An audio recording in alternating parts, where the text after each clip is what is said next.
Coach, good morning. How are you? Good, thank you. Good. And, Coach, before we get started with that, could you give us your thoughts on last week's game against UTEP?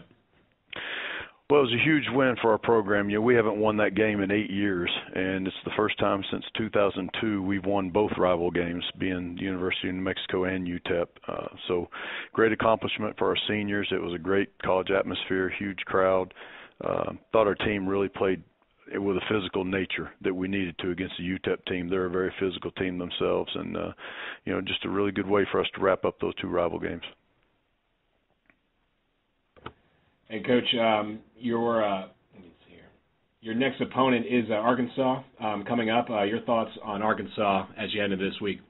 Well, obviously the SEC opponent is tough. The size and the speed that you have to deal with at that level, and especially the size with Arkansas. Their offensive line is, an NFL offensive line, and tremendous coaching staff there. The offense is so diverse. They give you so many different things you have to defend, and screens and play action passes, and they pound the ball running it. I mean, it's going to be a real test for our defense. And Paul Rhodes, their defense coordinator, does a just amazing job with their defense, and so we're going to have our work cut out for us, but it's a great opportunity, and I think our players are looking forward to it.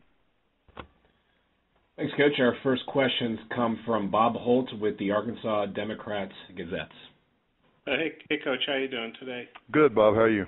Good. Hey, I know it's been a long time since New Mexico State went to a bowl game, but reading up on you guys, sounds like people there feel like you got a bowl team, and you just alluded to your big wins. Just how do you feel about the team you got this year overall?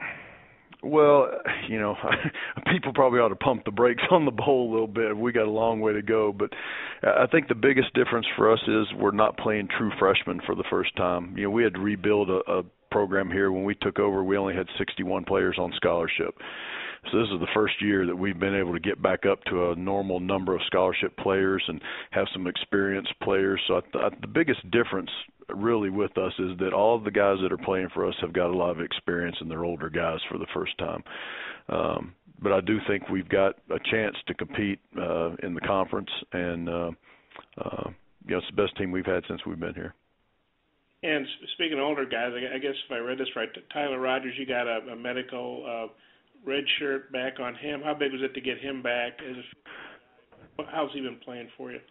Yeah, that was really big. Tyler broke his thumb 2 seasons ago, and so we lost him for most of the season there, and did get that year back. And that was really important for him because he's really matured over the last probably year and a half, 2 years, and you've seen great growth from him as a quarterback. He's playing at a really high level right now. I mean, he's completing, I think, 67% of his passes. He's really directing our offense well. He's throwing a lot of touchdown passes.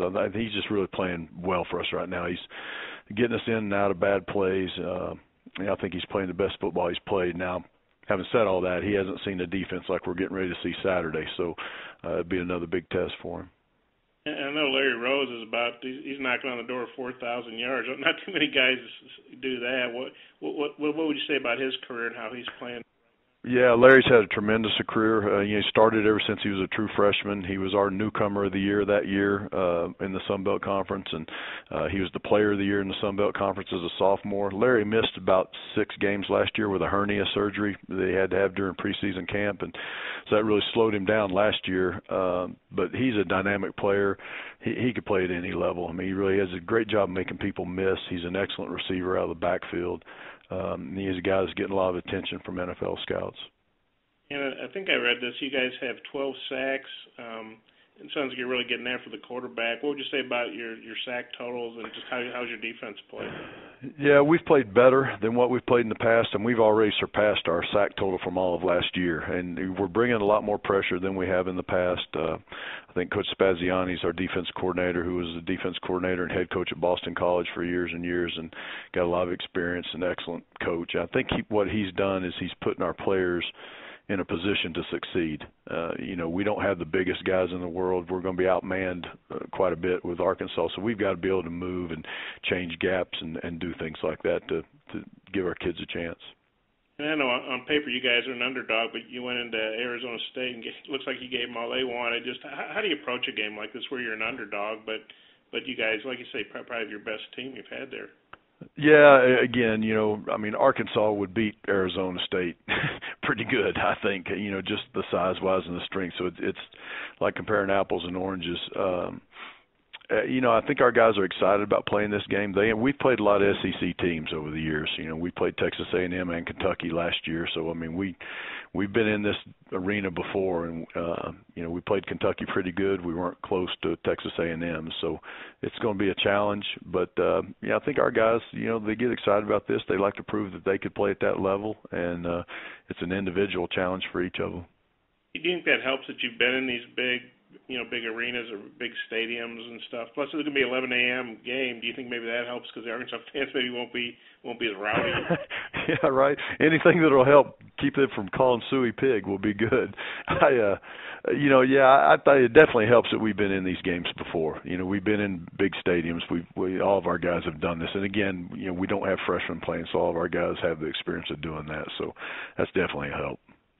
Okay, well, hey, I don't want to take up everybody's time, so I appreciate it, Coach. Okay, thank you. Bob, thank you very much. And, Coach, before we let you go, just from going back to last week, Matt Bomax was the Defensive Player of the Week. Could you just kind of tell us what you saw from him last Saturday? Yeah, Shamad is a guy, played for us as a true freshman last year. He's a sophomore now, and I just think his instincts have gotten so much better. His fundamentals have gotten better. Athletically, he's always had the ability to be a lockdown corner for us. And he had 3 interceptions, returned 1 for a touchdown, had a couple of pass breakups, and really played like we have expected him to play for a long time. And now it's just, can he consistently do it week after week? But being the Conference Player of the Week on defense was quite an honor for him, and we're really proud of him. Well, Coach, thank you very much. It's all the time we have for you today. We appreciate it, as always. Okay, thank you, guys. All right, thank you. And again, that was Doug Martin, head coach of New Mexico State. The Aggies travel to Arkansas this upcoming Saturday for an 11 a.m. Central Time kickoff on the SEC Network.